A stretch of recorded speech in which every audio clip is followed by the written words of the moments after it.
you should be focusing on today beyond your content. Follow me on Twitter, and we're going to also try to compress this about 170, 190 page book, right, into 45 minutes and 45 slides. So you're going to have to pay attention. I'm going to tell you, I haven't necessarily succeeded, right? So what you do is buy the book and tell me where I screwed up, right? Do we have a deal? Okay. I'm also going to be, I tend to talk quickly, wait if I'm going too fast. I have an accent, you all have an accent. So, but if I start to mumble, just wave, and I'll assume you're drowning, not waving, and I'll slow down, okay? Going to be doing some tweetable tips just to help, provide you some thoughts that I think are relevant. You don't have to use my words, but if there's something important that you want to tweet it, please tag it with hashtag LBB, as well as the BWENY tag, okay? Are you with me? Yes. All right, pay attention, this is going to be fast. All right, so I wrote the book. I founded FeedBlitz, which is the leading premium alternative primarily to FeedBurner for email and social media marketing automation. We deliver about 1 billion updates a year on behalf of over 72,000 different bloggers. Our most famous client is probably Seth Godin. Anybody here not know who Seth Godin is? Excellent. Oh, well, he's a kind of marketing guru. He's written over 12 books. He is really a great guy to follow and subscribe to. We have Money Saving Mom is one of our biggest money blogs that we service. We also serve folks like Lee Arden, who gave an SEO presentation earlier in the conference. Okay, so in a sense, why are we all here, right? Why are we talking about this boring thing called email when there's lots of cool, trendy stuff, right? Twitter, Facebook, gaming, mobile, it's all fun and it's cool, right? Why are we still talking about email? Because email is the most effective form of subscriber retention you have today. Why? Because it delivers value. We talked, Seth Godin here said he gets 10 times more engagement from an email subscriber than he does from any other kind of web visitor. You can't afford to ignore your most committed subscribers, your most committed readership. Talking yesterday, Chris Baggett from Compendium gave a metric that when he said one of his clients attaches a value of $100 every single email address they collect, right? They credit their email marketing function with $100 every time they get a single sign-up because that makes them profitable in terms of lifetime value for an email subscriber. They are that important. Okay, why? Because we've all got at least one email account, right? I'm in the email business, I have a lot. But if you just take my personal account, emails, my business account, my personal account, my phone has an email address, I've probably got a Facebook email address, I have another couple of dozen I use for testing, right? I've got over 10 without even thinking about it. If you think about it, you've probably got many, many accounts, like a Gmail account. If you're using Gmail well, you may even have aliases within that Gmail account you can use, okay? When we're talking about email subscribers, okay, one of the things we sometimes have is this dichotomy between, okay, RSS and email. Why should I be promoting email as opposed to RSS? And what is the ratio that I should expect between RSS and email readership? We're finding that your mileage may vary, but in a typical mature site, by which I mean one that's growing but not brand new, you'll see a ratio of about 3 to 1 to maybe 10 to 1 in terms of email subscribers to pure RSS subscribers. Now, if you're using RSS services like FeedBurner, you may go, well, I don't see that. I see my big RSS subscriber total being larger than my email subscriber total. Why is that?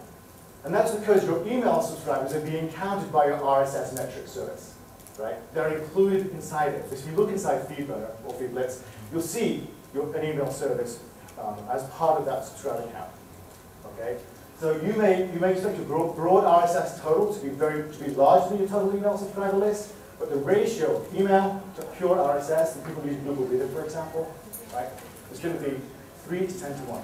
And HubSpot did a survey a couple of years ago, 12 to 1 for both. So why does it matter? Look at the hoops we make people jump through to join the list. Right? We're all sick of spam. Right? Spammers make my life extremely difficult running an email service. I've got to get passed through filters, security systems, more filters, ISP blacklists, real-time blacklists run by people I have no relationship with. Okay? Reputation filters. So what we do is we run all of our email subscribers through this permission-based dual opt-in thing. We make them type squiggly letters to prove they're actually human and not machines.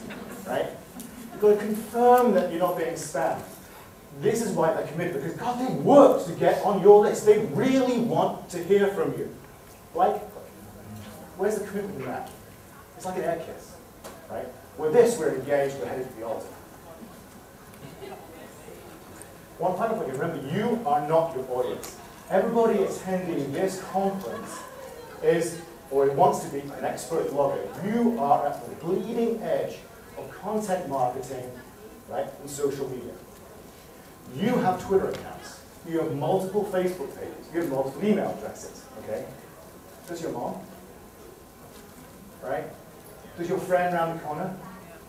Does your bridge club? No.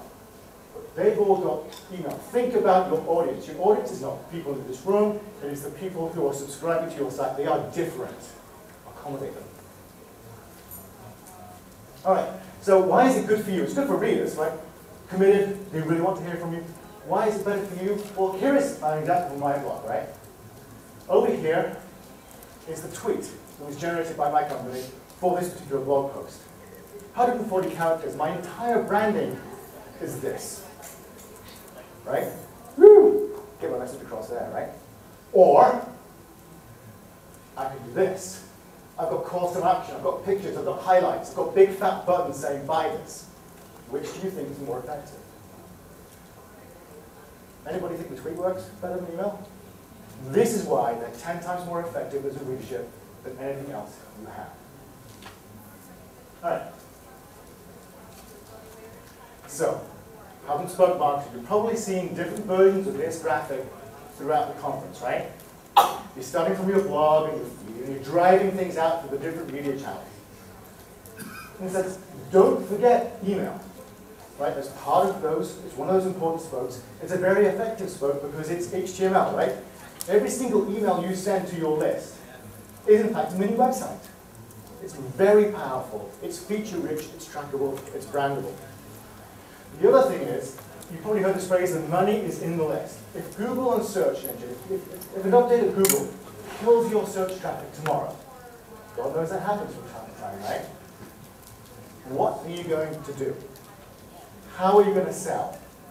The people you can sell to, the people you know, are the people on your list. The engaged people who went through all that squiggly letter, dual opt-in stuff to get there in the first place. So, okay, why is that? I've got a subscribe form on my website. What's the big deal? The big deal is that we forget about it. It's a checkbox item. Oh yeah, email. Yeah. Pop it up there, fire and forget. And the services like mine enable you to do that, which is a good thing. You don't want to be spending every hour of your day putting like 4 or 5 hours or 6 hours a day into your blog post and spending another hour futzing around with email marketing. You want to automate it. You should be fire and forget. But the problem is, nobody in this room, I doubt, is a trained email marketer. You're bloggers, you're in social media, you're thinking about content, right? I am a trained email marketer, and you're also doing it out there, okay? Because you don't know what you don't know, right? And so, for the rest of this presentation, I hope to help you recognize at least some of the things you can improve on, give you actionable items you can actually use tonight, tomorrow, to help make your list email marketing better, a little smarter, and much more effective, okay? Question so far? Hand wave? Right, it gets faster. I've got bad news for you. Okay. The one thing, right? We've talked about spam. Right? 3 things. Permission is essential. If you don't have permission, you are a spammer. There is no and or but kind of. No. No permission, you are a spammer. Don't do it.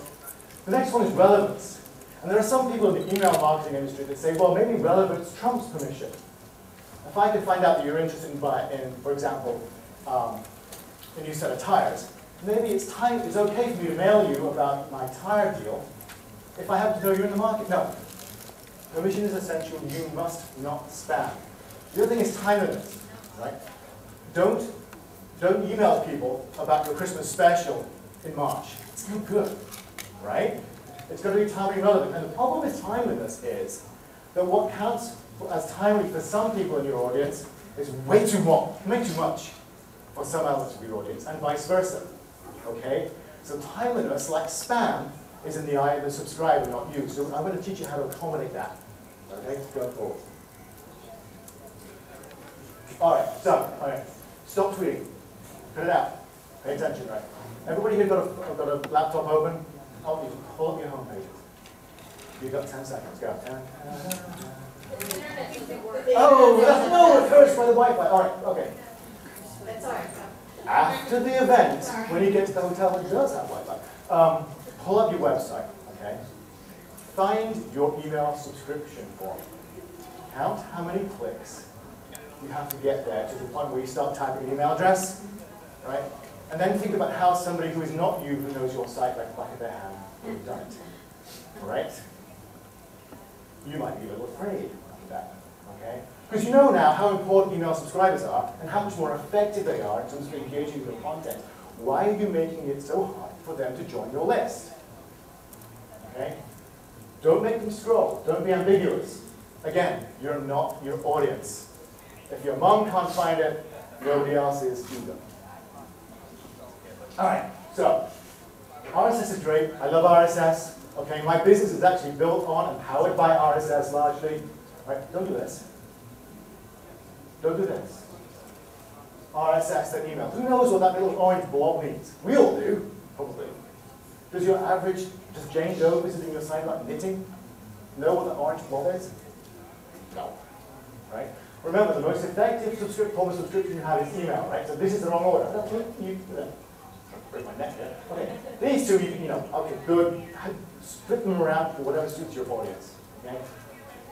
So this is better. It's better because we put the email, the one with the most impact, the greater commitment, first in a left to right reading audience, yeah? Okay? If you're writing in Hebrew or Farsi, okay, flip it around. I have clients who do Farsi. Okay. There's still a problem though, right? This email icon is ambiguous. If you see an email icon, does it mean subscribe? Does it mean email me? Does it mean forward to a friend? It's like, don't make me think. As soon as you're making your visitor think about what does that mean, you've lost them. It has to be natural and easy to understand. So even if they do get it, they still then got to click the icon to get to the screen where they start filling in all those squiggly lines in their email address. And the more friction you add to the process, the less likely you are to get that $100 email. Right? The money is in the list. So no matter what service you use, love it to be mine, but you know, let's be realistic here. Put the form above your social media sharing. Even though it's not as cool, it's more effective. No clicks. Unambiguous call to action. An imperative call to action. Not please subscribe. Subscribe, damn it. Right? Tell them what you want them to do. And I'll get to more calls to action later on, right? This will make a massive difference. On your forms, right, on your pages, I was talking to Elise at Simply Recipes the other day, and she was saying that she also has a subscription form at the bottom of it for every single post. Okay? And she put it, first of all, below the social media sharing icons, you know, retweet, share on Facebook, yada yada. Okay? She moved it above. Response rate improved something like 60%. So have it other places as well. Experiment, test, see what the results that you get are. But don't neglect having it above the fold, somewhere clearly visible.